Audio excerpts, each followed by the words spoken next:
ATM నుంచి డబ్బులే కాదు గోల్డ్ కూడా వస్తుంది. సో ఇదే కొత్త గోల్డ్ ఏటీఎం. సో నాతో పాటు నిర్వాహకులు ఉన్నారు. సో సార్ చెప్పండి, ఈ గోల్డ్ ఏటీఎంలో నుంచి ఇన్ని రోజులు మనం ఏటీఎం నుంచి డబ్బులు తీసాం కానీ సార్ ఫస్ట్ టైం గోల్డ్ తీస్తున్నాం. సో ఇంతకుముందు ఇది ఒక వర్జన్ వచ్చింది, కాకపోతే ఇది అప్గ్రేడెడ్ వర్జన్. సో డిజిటల్ ఇండియాకి ఇది ఎంతలా ఉపయోగపడుతుంది అండ్ ఇక్కడ గోల్డ్ నేను ఎంతవరకు తీసుకోవచ్చు మ్యాక్సిమం, అసలు ఇక్కడ మెట్రోలో ప్లేస్ చేయడానికి కారణం ఏంటి? సో ఓకే సార్, 4 క్వశ్చన్లు అడిగారు. 1 బై 1 ఆన్సర్ చెప్పడానికి ప్రయత్నిస్తా. ఫస్ట్ వన్ వచ్చి మనం gold ATM machine second version అంటే వెర్షన్ 2 మనం తీసుకొచ్చిన దాంట్లో ఇంతకుముందు మనకు ఓన్లీ గోల్డ్ మాత్రమే వచ్చేది. ఇప్పుడు మనకు గోల్డ్ అండ్ సిల్వర్ రెండు వస్తున్నాయి. గోల్డ్ కాయిన్స్ వచ్చి ఇంతకుముందు మనకు 50 గ్రామ్స్ 100 గ్రామ్స్ ఉండేవి. ఇప్పుడు అవి తీసేసాం మనం ఆ మెషిన్లోంచి, కొనేవాళ్ళు చాలా తక్కువగా ఉన్నారు అని. సో ఇప్పుడు మనం only 0.5 gram 1 gram 2 grams 5 grams 10 grams and 20 grams మాత్రమే గోల్డ్ వస్తుంది ఇందులో. దీంతోపాటు మనం సిల్వర్ ఒకటి యాడ్ చేసాము. ఇప్పుడు సిల్వర్ ఎందుకంటే ఎవరన్నా కొనుక్కోవాలనుకుంటే వాళ్ళు కొనుక్కునేందుకు వీలుగా ఉండేలాగా అది కూడా మన 10 grams 20 grams 50 grams and 100 grams silver వస్తుంది. పాత మెషిన్లో మనం పెట్టిన తర్వాత చాలా ఫీడ్బ్యాక్ వచ్చింది, చాలామంది సజెషన్స్ ఇచ్చారు మనకి. గోల్డ్తో పాటు సిల్వర్ కూడా పెడితే ఒకవేళ కొనుక్కోలేని వాళ్ళు సిల్వర్ కొనుక్కోవాలి అనుకుంటే ఒక అవకాశం ఉంటుంది వాళ్ళకు కూడా అని చెప్పని. సో దాన్ని దృష్టిలో పెట్టుకొని మనం దాని మీద కొంచెం R&D చేసి ఇవాళ రోజున మనం కొత్త వెర్షన్ని తీసుకురావడం జరిగింది. ఈ వెర్షన్లో ఇంకొక అడ్వాంటేజ్ ఏంటంటే లైవ్ ప్రైస్ డైరెక్ట్గా మనకి LBMA నుంచి వస్తుంది. అది అక్కడ మారినప్పుడల్లా ఇక్కడ లైవ్గా అప్డేట్ అయిపోతుంటుంది. సో మీరు ట్రాన్సాక్షన్ ఎప్పుడైతే చేస్తారో ఆ ప్రైస్ ఏది ఉందో అదే మీకు ఇక్కడ ఫిక్స్ అవుతుంది. ఓకే. సో ఇప్పుడు ఒకవేళ నాకు ఏటీఎం రెగ్యులర్గా రెగ్యులర్ ఏటీఎం వాడుతుంటాను, ఆ ఏటీఎంకి ఈ గోల్డ్ ఏటీఎంకి నాకు ఏంటి డిఫరెన్స్? అండ్ నాకు తెలియకుండా నేను వచ్చి ఒకవేళ ఇక్కడ నేను గోల్డ్ కొనాలంటే నేను ఎలా కొనాలి? నాకు ఒకసారి ఆప్షన్ చూపిస్తారా? తప్పకుండానండి. ఫస్ట్ వచ్చేసి ఆ ఏటీఎంకి ఈటీఎంకి పెద్ద తేడా ఏమీ లేదు. అందులో మీకు క్యాష్ వస్తుంది, ఇందులో మీకు గోల్డ్ కాయిన్ కానీ సిల్వర్ కాయిన్ కానీ వస్తాయి. ఆపరేషన్ చాలా సులువుగా ఉంటుంది.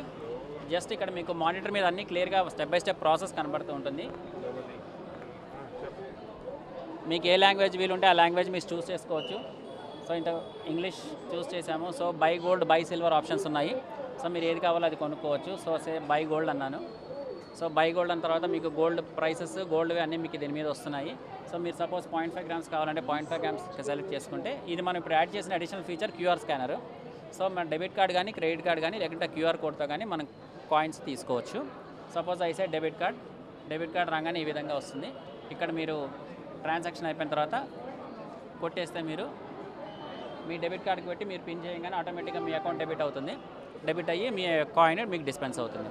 కాయిన్ డిస్పెన్స్ అయిన తర్వాత coin will come with tampered proof కార్డులో వస్తుంది. ప్యూరిటీ అంతా కూడా దానిలో మెన్షన్ చేసి ఉంచుతారు.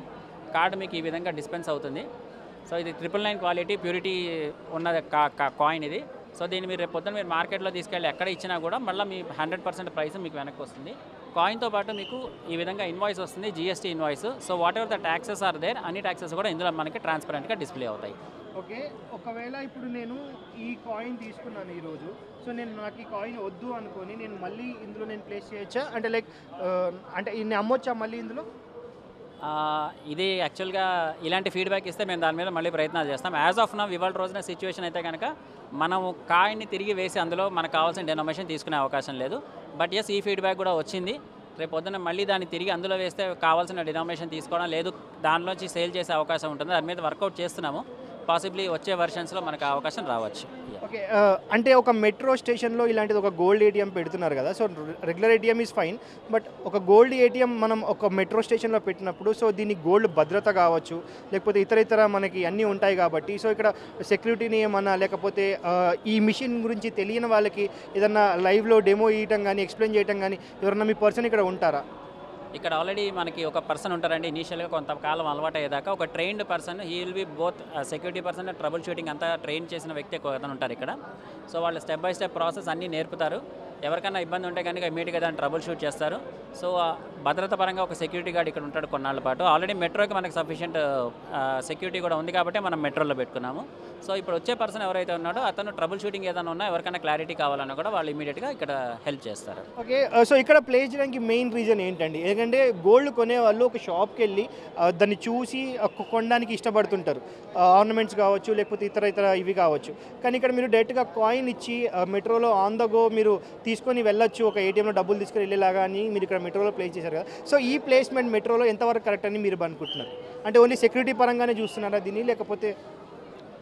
యాక్చువల్గా మనం మెట్రోలో పెట్టడానికి 2 కారణాలు ఉన్నాయండి. ఒకటి వచ్చేసి ఇక్కడ ఫ్రీక్వెంట్గా మూవ్మెంట్ ఉంటుంది. ఎవరైతే కాయిన్స్ కొనాలనుకుంటున్నారో వాళ్ళకు ఒకవేళ ఈ ఏటీఎం ఒకటి ఉంది అని తెలియకపోయినా కూడా మనం ఇక్కడ పెట్టడం వల్ల వాళ్ళకి తెలుస్తుంది. వాళ్ళ దగ్గర చిన్న మొత్తంలో అమౌంట్ ఉన్నా కూడా వాళ్ళు కొనుక్కొని దాన్ని సేవ్ చేసుకునే అవకాశం ఒకటి ఉంటుంది. రెండోది వచ్చి మెట్రోలో ఫ్లో ఎక్కువ ఉంటుంది, ట్రాఫిక్ ఫ్లో ఎక్కువ ఉంటుంది.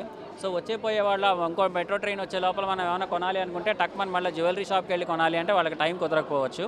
సో ఇక్కడే వాళ్ళు ట్రాన్సాక్షన్ చేసుకొని ఆ సేవింగ్స్ కానీ అక్యుములేషన్స్ కానీ వాళ్ళు ఇక్కడ చేసుకునే అవకాశం ఉంటుంది. గిఫ్టింగ్ ఆప్షన్స్ కూడా బాగానే ఉంటుంది. గిఫ్టింగ్కి చాలా ఉపయోగపడుతుందండి. రేపు మ్యారేజ్కి వెళ్తున్న వాళ్ళు ఇక్కడ డ్రాప్ అయితే కనుక ఇక్కడ కొనుక్కొని వాళ్ళు వెంటనే వెళ్ళిపోవచ్చు. సో మొత్తానికైతే ఈ ఏటీఎం ఇక్కడ ఉంది కదా, సో ఇంకా ఎన్ని ఏటీఎంస్ నగర వ్యాప్తంగా మీరు వ్యాపించబోతున్నారు, మీ ఫ్యూచర్ ప్లాన్స్ ఏంటి? మనం యాక్చువల్గా ఇంతకు ముందు కూడా అనుకున్నాము ఒక 2000 to 3000 మెషిన్స్ గ్లోబల్గా రావాలి అని. అయితే కొంచెం స్లో, ఎందుకంటే ఈ వాల్యూ అడిషన్స్ అన్నీ వస్తున్నాయి దాంట్లో కొత్తగా. ఎందుకంటే ఒకసారి మనం మెషిన్ పెట్టిన తర్వాత దాన్ని మార్చడం చాలా కష్టం. సో అయినన్ని ఫీచర్స్ తీసుకొని వచ్చి పెట్టాలి అని. సో మనం ఎయిర్పోర్ట్స్లో ట్రై చేస్తున్నాం. ఆల్రెడీ హైదరాబాద్ తర్వాత మ్యాంగ్లూర్ ఎయిర్పోర్ట్స్లో ఫైనల్ స్టేజ్లో ఉంది. సో నెక్స్ట్ టైం మనం కలిసినప్పుడు బహుశా ఎయిర్పోర్ట్లో కలుస్తాం. తప్పకుండా అండి, all the very best. Thank you అండి, థ్యాంక్ యూ. సో మొత్తానికైతే ఇక్కడ ప్లేస్ చేయడం అనేది చాలా మంచి ఆప్షన్, ఎందుకంటే మెట్రో క్రౌడ్ వస్తూ ఉంటుంది, వెళ్తూ ఉంటుంది. సో ఆన్ ద గో మీకు గిఫ్టింగ్ ఆప్షన్స్ కానీ లేకపోతే గోల్డ్ సేవింగ్ ఆప్షన్స్ కానీ కావాలంటే మీరు ఇక్కడ చేసుకోవచ్చు అని చెప్తున్నారు నిర్వాహకులు. కెమెరా పర్సన్ నరేంద్రతో చెక్కు, ఏబిఎన్ ఆంధ్రజ్యోతి, హైదరాబాద్.